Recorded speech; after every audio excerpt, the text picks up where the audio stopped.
Salute, salute. I thank the universal truth and the absolute laws of nature for guiding me, protecting me, and giving me the strength to endure the imperfect. I shall attack with vigor, making progressive moves. A divine mind knows, a divine mind shows. All things work in divine order. Peace and power. Salute everybody. As you can see, I've been my schedule's been very, very hectic. Um, One of my co-facilitators at work quit and went on to do better and bigger things. Well, keep it honest, he's been studying for his KSAT, so he finally passed his KSAT exam, and now he's going to work as a substance abuse counselor for one of those spots up in the city. So he broke out a couple of weeks ago. So since then, I've been bogged down with an extra 30 dudes, 30 fathers on my caseload. So my scheduling has been all over the place. Peace, peace. Good afternoon. And my better half, the old lady, went down. Well, she didn't go down, but she gave us a scare. You dig? She gave us a little scare, so been running back and forth to make sure her health is in order. Um, don't worry about that. Don't worry about it. Um, um, yeah. Just when you change your diet, um, things get a little wacky. That's why you got to be very, very careful about what you eat, what you ingest in your body. Um, Especially when you eat as clean as we eat. But my thing is stress. Stress is a killer. Stress is taking its toll on her. She has a high impact job in the public. So my first duty is to take care of her. That's my first duty. That's it. If y'all only knew her life, um, it would bug you out. She does nothing. I don't allow it, and you know I take care of everybody else the same exact way. The women in my house do absolutely nothing. Nothing. They sit back and they enjoy their life, and they are completely safe unless they are out and about, and that's limited. That's limited. So I don't have much time. Um, Cause I got group at 5 o'clock. I don't think I'm gonna be on here for an hour. I'm trying to cut it down to less than that. But I wanted to make sure, since I haven't been there, um, giving you book of the day, that I'll make sure I get this off today because this book has it's a heavy joint. And again, I always tell people that in order to beat this beast, in order to win, we cannot only rely on books that come from us, that comes from uh, melanated authors. Not going to work. At some point, you're going to have to read and study your enemy and the non-melanated people who are fighting against their own. Those who give you a true synopsis, a true chronological order of how things went. When we rely on just our authors who really can tell you from an outsider's perspective what is going on because we suffered abuse, but you cannot tell you how it was applied, how much pressure, where the pressure, how it moved things like that you have to get from them. So I read everything. I read a lot of joints. When I tell you I read a lot of joints, I read a lot of different joints. This book is another old book. I read a lot of old books because, again, salute, salute, salute, silk salute. I read a lot of old texts because, again, they speak of the policies, they speak of how it was implemented, they speak and give you a different perspective and insight on those who choose to dehumanize us and oppress us. And some of these policies are still in play. Excuse me. So this book, peace, Caesar, this book here, you're gonna have to look up. I'm telling you that right now. This book is called Rebels in Eden. You see it? Rebels in Eden. Right? Mass Political Violence in the United States by Richard E. Rubenstein. Okay? Rebels in Eden.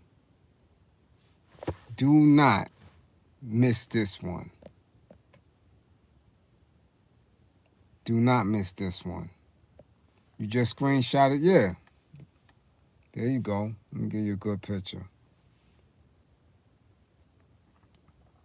All right? Rebels in Eden. It speaks on a lot of the political upheavals, right? Not ours only. This is why I say it's a good study. It's a good study guide because it tells you specifically of many of the political uprisings, riots, political stalling and policy making and things of that nature from the inception. Salute, Natasha, salute, right? Again, just you know how I always give you a quick little excerpt, but this should be enough, right? This is from the chapter. Okay, this is Rebels in Eden. Peace, Red. Quasi independence and local power. Now, I want you to always, when we are reading the books of the day, to place yourself in that time and then analyze it from a perspective of today and see if the same things are going on. Remember how I told you the oppressor controls your space and time. So if you are trapped in space and time without technology, you wouldn't even know that you're still going through the same thing. All right? And because of technology, you think it's something different. But it's the exact same thing, which is why I keep telling people we're going through the exact same uh, dilemmas that we had and circumstances that we had during Reconstruction, where people were unsure of themselves. Even these people, and you can see it in this book.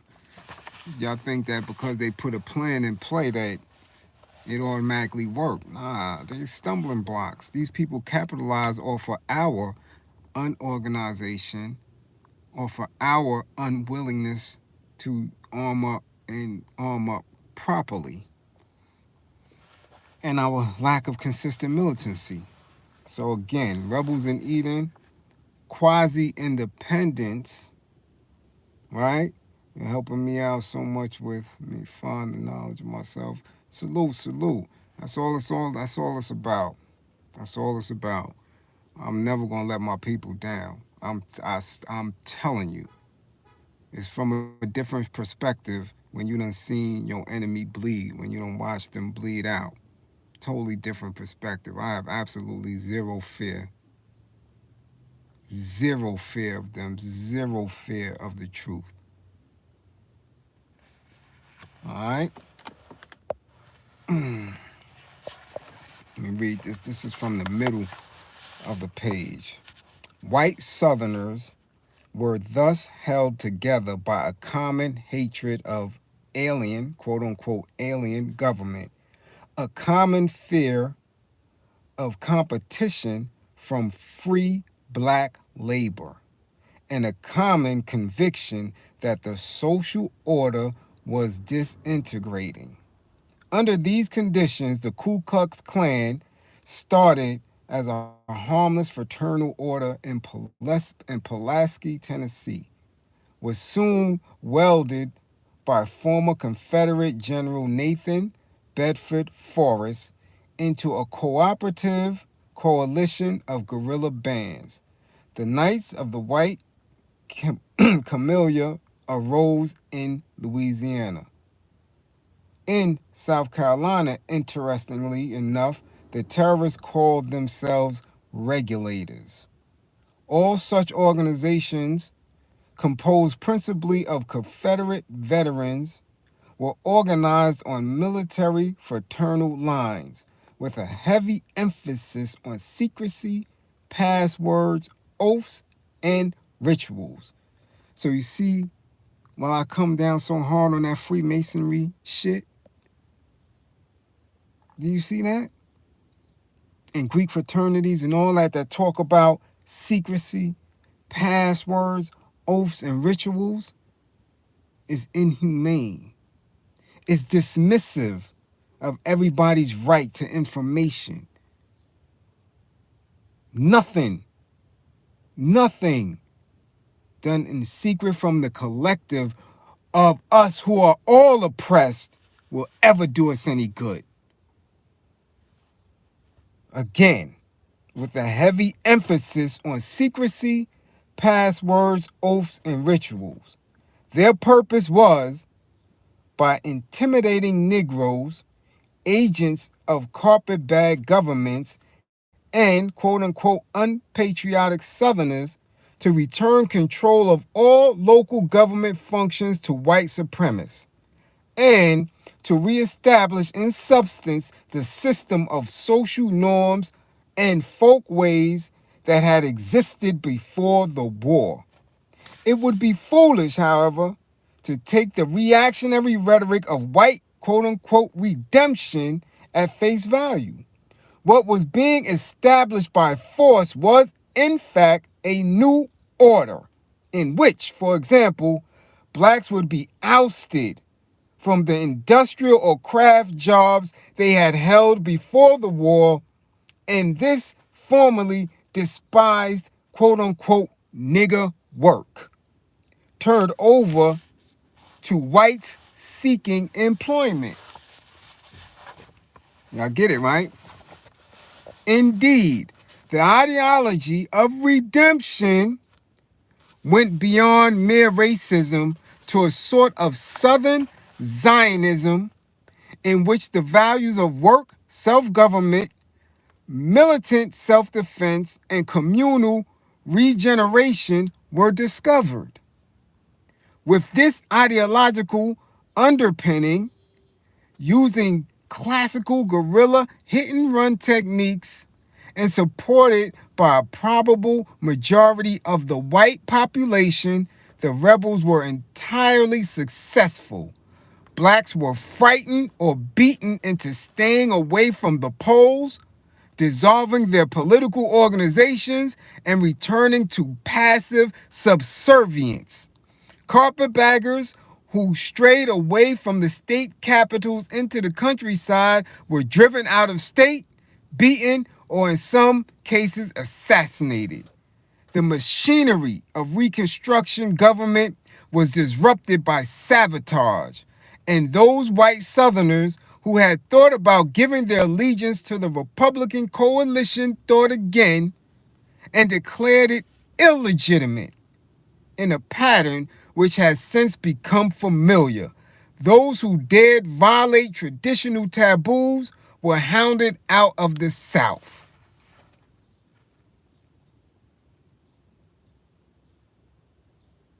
All right? So keep thinking that the current Democratic, Republican, two-party, or independent, all that, gives a hell about your black ass? Keep thinking it. Exactly. January 6th, 2021. Where you think they got it from? What you think they be reading? What you think they quote to each other? What do you think they doing? Rehash. A rerun. Why is it a rerun? Because it's allowed to. Because we allow it to.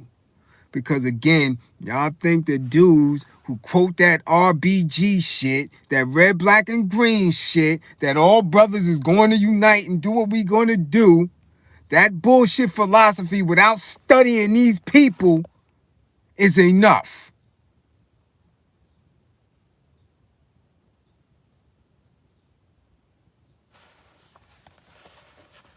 When I'm telling you, we at war, we at war.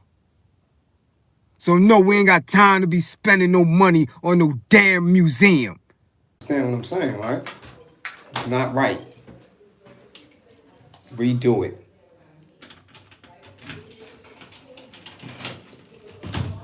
Give me a second, y'all. Give me a second.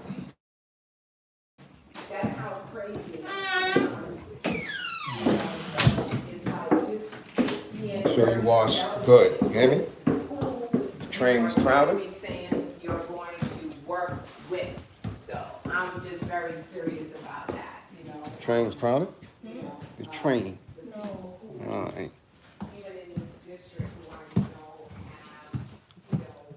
yeah, give me a second, y'all. How many people call and they bang your line and it's those robocalls that come on. But again, you dig? Yeah, come on, man. So I'm gonna give you I'm gonna give you a full build on that bastard. I want y'all to understand one thing. We don't need no museum. We don't even have a hospital. You understand what I'm saying? We don't have infrastructure. We don't have a military. We don't have anything to be talking about a damn museum. That shit is foolhardy. That are people who are still in confusion about whether or not to be united. We haven't even got to the space we can agree upon the use or not use of violence when it comes to our liberation. And you talking about museum? The Jews didn't have a museum until after they got back on their feet.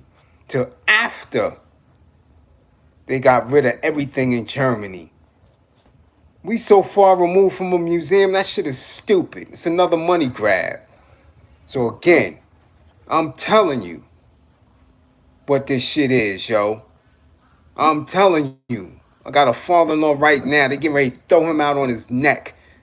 And he's suffering from dementia, Alzheimer's, and all type of shit, broken hips.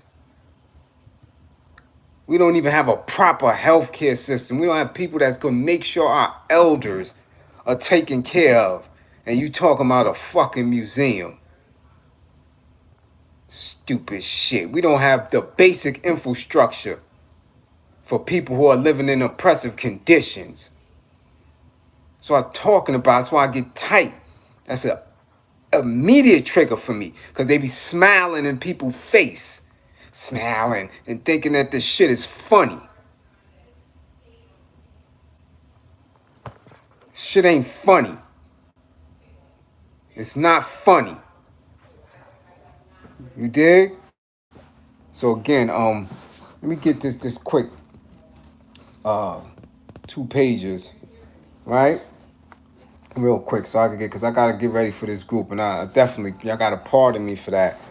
But I'm saying the more anger management clients that I can get,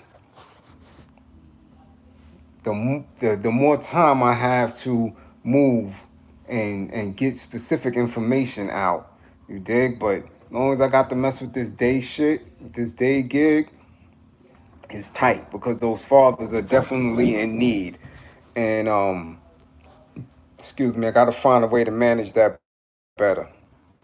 But here goes another excerpt from this joint here. White attacks on Negro neighborhoods continued with the great wave of race riots in 1919, but now the pattern altered significantly. Whites were incited to violence not just by black competition for jobs, but by the entire set of complaints described earlier as nativists. Increasing job competition, expansion of black residential areas, increased crime and gang warfare, alleged declines in moral standards and property values, and a nascent threat to the white political power structure. And now the Negroes retaliated when attacked. In the Chicago riot, the most destructive of this series, others took place in Omaha, Knoxville, Charleston, Washington, D.C., and Longview, Texas. 15 whites and 23 blacks were killed in waves of white attack and black counterattack. During one turbulent week, whites assaulted Negroes going to and from their jobs, or drove through the ghetto shooting bystanders, while, for their part, the blacks attacked whites found in or near their territory, including policemen. 6,000 troops brought in by Mayor William Thompson as the rioting waned were successful in protecting the ghetto from further invasion. However, further riots involving white attack and Negro retaliation took place in the subsequent years, culminating in the Detroit riot of 1943, which took a toll of 25 Negro and white deaths, with destruction of property valued at well over $2 million. Okay, so remember the movie. So now you know where they got that from. Peace, peace, peace. Salute, heart. You dig? All right? Communal riots of this type still occur, but beginning with the Harlem riot in 1943, so vividly described in Ralph Ellison's novel Invisible Man, racial disorder entered its third phase. During each summer from 1964 through 1968, violence erupted in major American cities, although the Kerner Commission has identified several hundred disorders in as many cities during this period. The major outbreaks took place in Rochester, New York, Philadelphia in 1964, Los Angeles 1965, Chicago and Cleveland 1966, Newark, Northern New Jersey cities, and Detroit in 1967. In the spring of 1968, while this book was in preparation, similar uprisings in Baltimore, Washington, D.C., Pittsburgh, Chicago, and more than 20 other locations were triggered by the assassination of Dr. Martin Luther King Jr. In reporting on the 1967 outbreaks, the National Advisory Commission on Civil Disorders, right, the Kerner Commission, stated correctly that there was no typical riot or typical rioter in the literal sense. There were important variations from city to city depending upon the time and location of the outbreaks. The strategy of law enforcement, right? Law enforcement forces and other factors. One can distinguish the example between 2 and 3 day riots. Bedford-Stuyvesant, Cleveland, Washington, D.C., or Chicago, for example, and week-long riots, Watts, Newark, Detroit, on the ground that, in the latter, police or National Guard responses amounted to punitive counterattacks, which helped spread both arson and sniping into residential areas. All right? All right? All right? Hold up, hold up. Give y'all a little more before I break out, right? Right? Nevertheless, what strikes the historian, right, or social scientist studying the various outbreaks is not their diversity, but their similarity.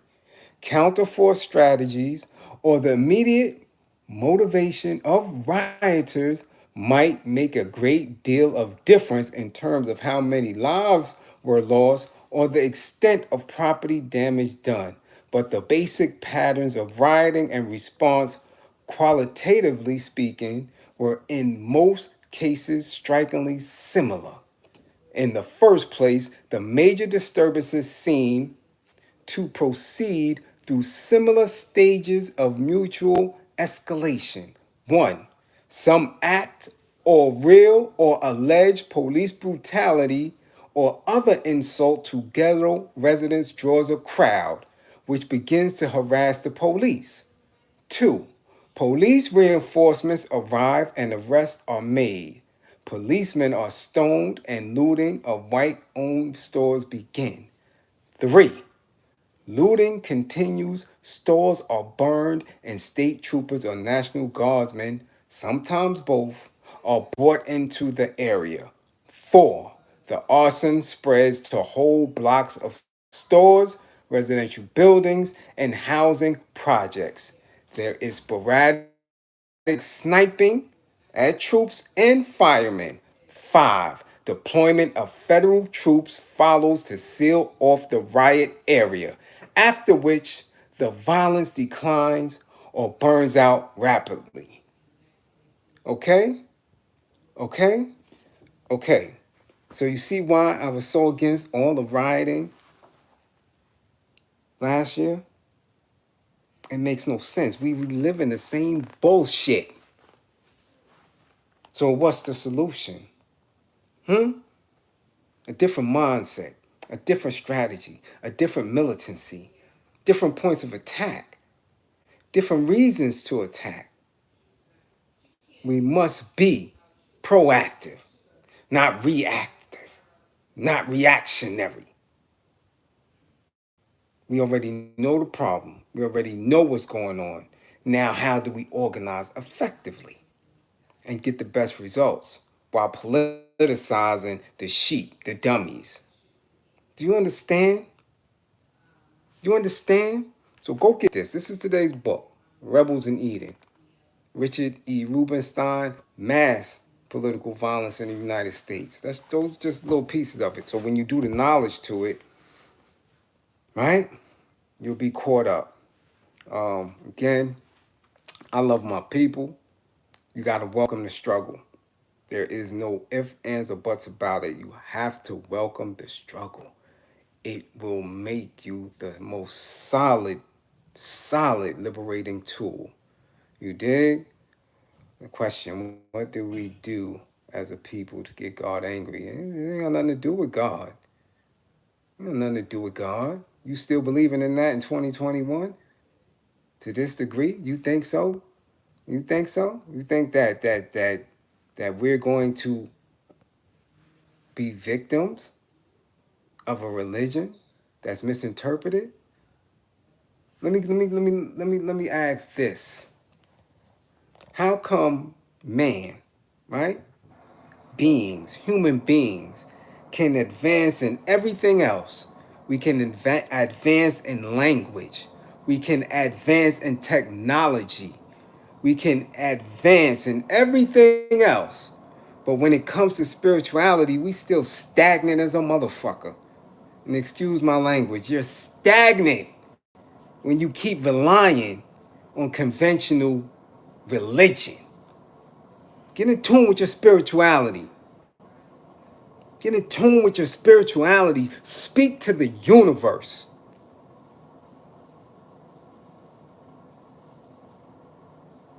Again, I love my people.